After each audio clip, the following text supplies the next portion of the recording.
everyone, my name is Heidi Vaught and I will be your yoga instructor and guiding you guys through the yoga portion of this mindfulness campaign that Holly has so kindly put together for us.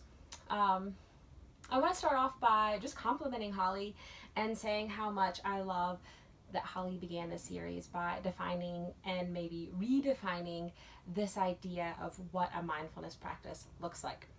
I think that many people think that a mindfulness practice or imagine a mindfulness practice as a seated meditation, something that we do alone in a quiet room for hours, right? We sit and we meditate. And though that is one great way to have a mindfulness practice, it's not the only way. And when Holly chose Dr. Bay's book, How to Choose a Wild Elephant, and the definition that she puts in there of what a mindfulness practice is, I was just thrilled. I think that Dr. Bay's definition of a mindfulness practice is something that is so practical in this modern world and in our lives today. It's something that almost anyone can do. And just as a reminder, the definition that Dr. Bay uses for what mindfulness is essentially says that mindfulness is being present, to be aware of what we're saying, what we're doing, aware of the choices we're making, and what's going on around us, as well as inside of us.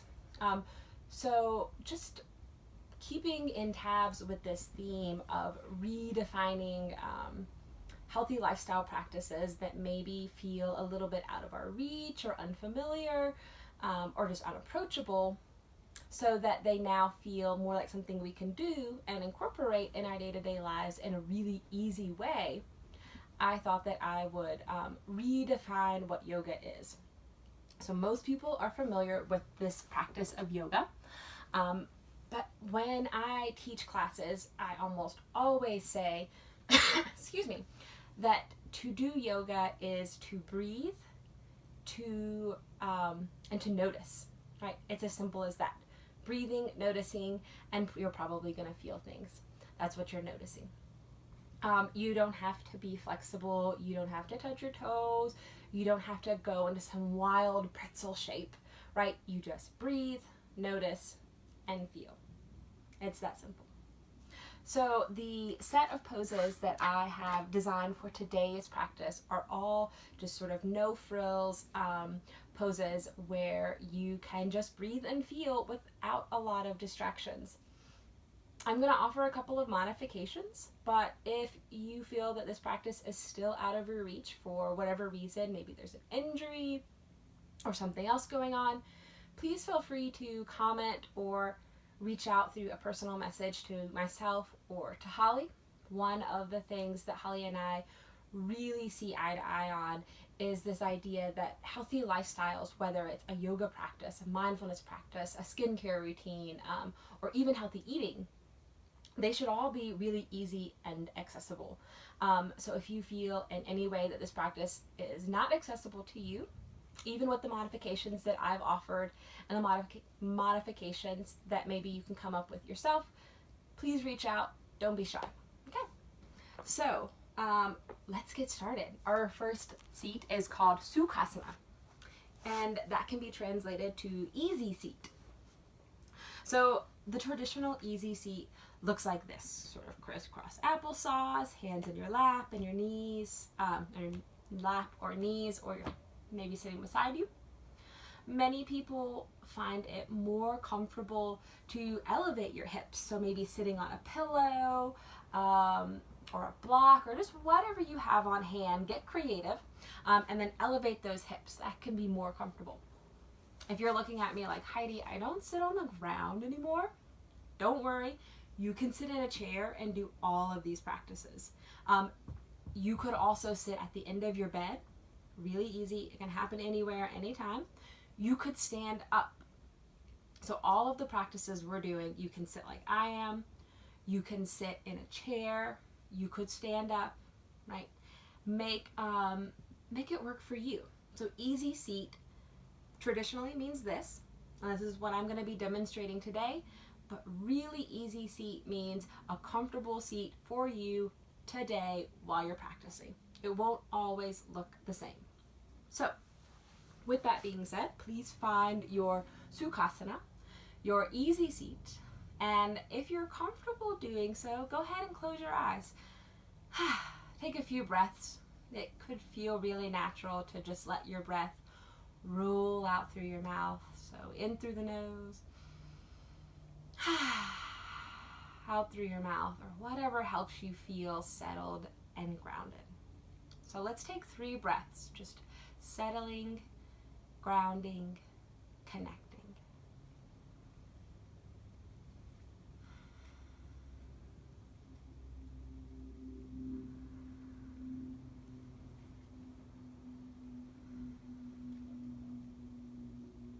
Let's take one more breath, just to feel that connection of breath and just start to let day-to-day stuff move beyond us.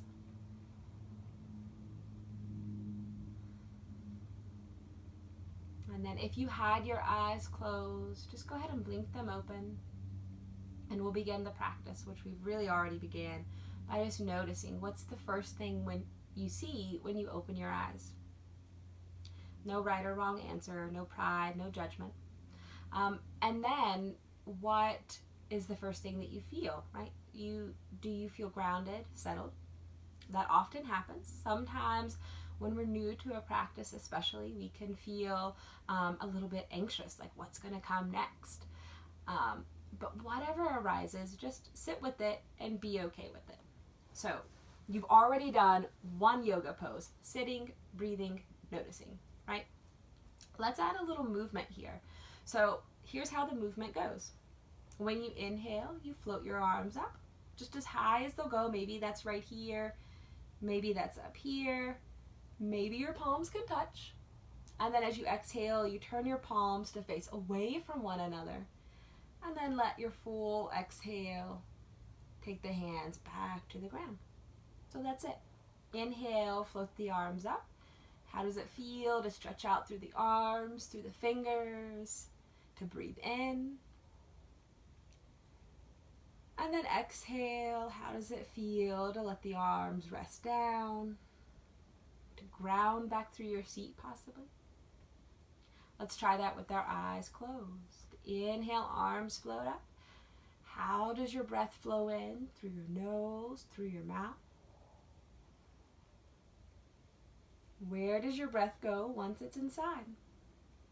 Exhale, let the hands relax. How does the breath exit your body? Through your nose or through your mouth? What places does it touch as it's moving out? Let's try that one more time. Inhale, float the arms up.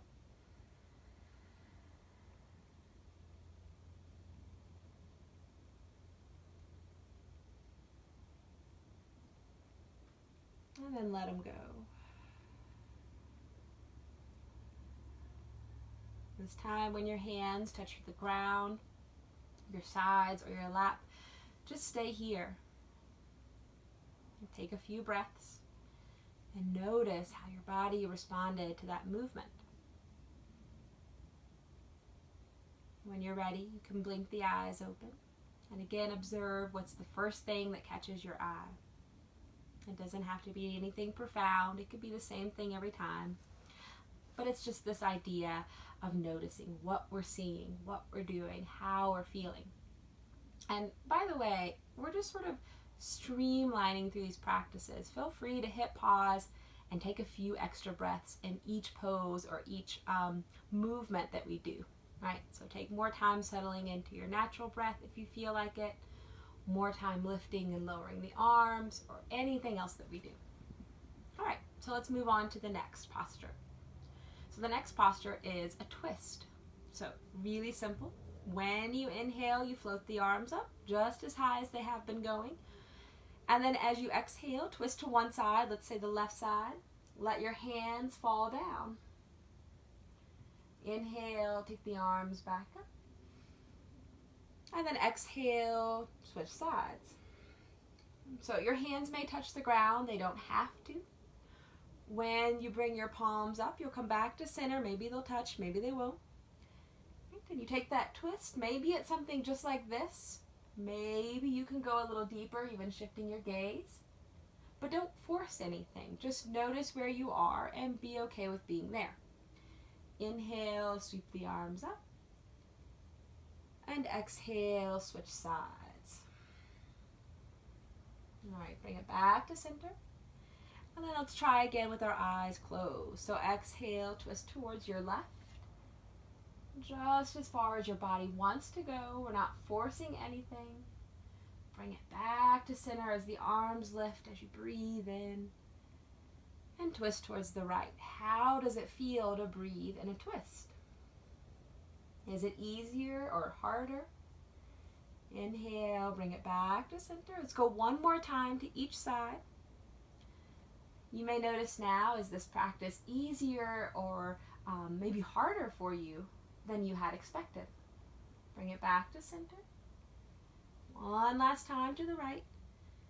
No pride, no judgment. With whatever it is you're noticing.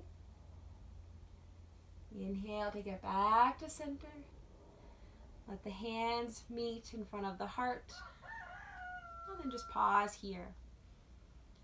If you have your eyes closed, keep them closed. And just notice how your body responds to those twisting movements. Release your hands. Blink the eyes open. And again, what's the first thing you see? What catches your eye? And then how do you feel now that the eyes are open? Right. So we have one last movement that we're going to do together. And it's just a really simple forward fold. So it'll begin just like we have been. Breathing in, floating the arms up, noticing how it feels to move in this way. We've done it a lot now. And then exhale, folding forward. So your forward fold can look like this, hands to the knees, chin towards the chest. Your forward fold may look like hands on the floor in front of you, chin dropping down, or maybe chin staying forward. Right? Or your forward fold, if you're really flexible, may look like this blob on the floor. Right? And they're all right. You're not trying to get to any particular point. You're just trying to find your edge here. Breathe into that edge and notice whatever comes up. So here we go. Inhale, float the arms up. And then exhale, find your forward fold. Drop the chin if that feels good. And then inhale, slide the hands back all the way to the ceiling or towards the sky. And then exhale, fold it forward again. All right. Now that you've got the hang of it, let's keep going with the eyes closed. Breathe in, stretch the arms up. Notice, how does it feel to reach up? Exhale, how does your spine feel? The hips, the neck. Let's try that once more. Inhale, stretch the arms up. And then exhale, fold it forward. Where do you feel the pose the most? Inhale, bring it back to center. Lift your gaze, keep your hands at your sides, and then find an easy exhale, nice and grounding. Take a few breaths here. How is your body responding to those forward folds? And then blink the eyes open. Observe, notice what's the first thing that catches your eye now. Is it the same thing? And then you just observe how your body is responding to those forward folds. Were they easy? Were they challenging? Did they cause any anxiety, or were they comforting? And there's no right or wrong answer. And today you'll find that it feels one way, and tomorrow or next week it can feel totally different. Which is kind of how we keep our yoga practice interesting, is being aware that each day we're going to show up a little bit different. So there you go. You have practiced stretching the arms up, straight back down. Practice stretching the arms up and twisting, right? And you've practiced reaching up and folding forward, right? And in all of those practices, the main goal was not to do anything spectacular, but just to feel, to breathe, and to notice how you responded in your brain, how your physical body responded, what sort of feelings arose, and how your breath changed, right? Did things get easier or more challenging or stay the same as we move through this practice together? So I have one last practice to offer you, and you can just do this after the video, but it is a short meditation. Well, it can be a short meditation. It can be 30 seconds, a minute, 5 minutes, whatever fits into your schedule. But the question that I'm going to pose for the meditation today is, why am I participating in this mindful practice, this mindfulness campaign? And it could be something really simple. I just want to be less stressed, or it's interesting to me, I don't know anything about it. Or maybe it's really spiritual and profound. And you'll just sit and ask yourself that question, and whatever comes up, be okay with it. Maybe you thought it was something really simple, and it turns out it's actually really profound for you, or vice versa. But please take the time, whatever amount of time you have, sit with the question, why am I participating in this mindfulness campaign? And then either just let that be something that you can keep to heart, so that when maybe things get hard, you can know why it's important for you to take care of yourself and to be mindful. Or if you feel like sharing in the comments below, Holly and I, and I'm sure everyone else, would love to hear why you're choosing to participate. So take the time, do these movements more or less than what we did, and then take the time to do that short meditation when you get a chance, and give us some feedback. How did it go for you? What felt good? What was challenging? And why are you participating? So I look forward to seeing you guys the next few weeks, and thank you very much. Namaste.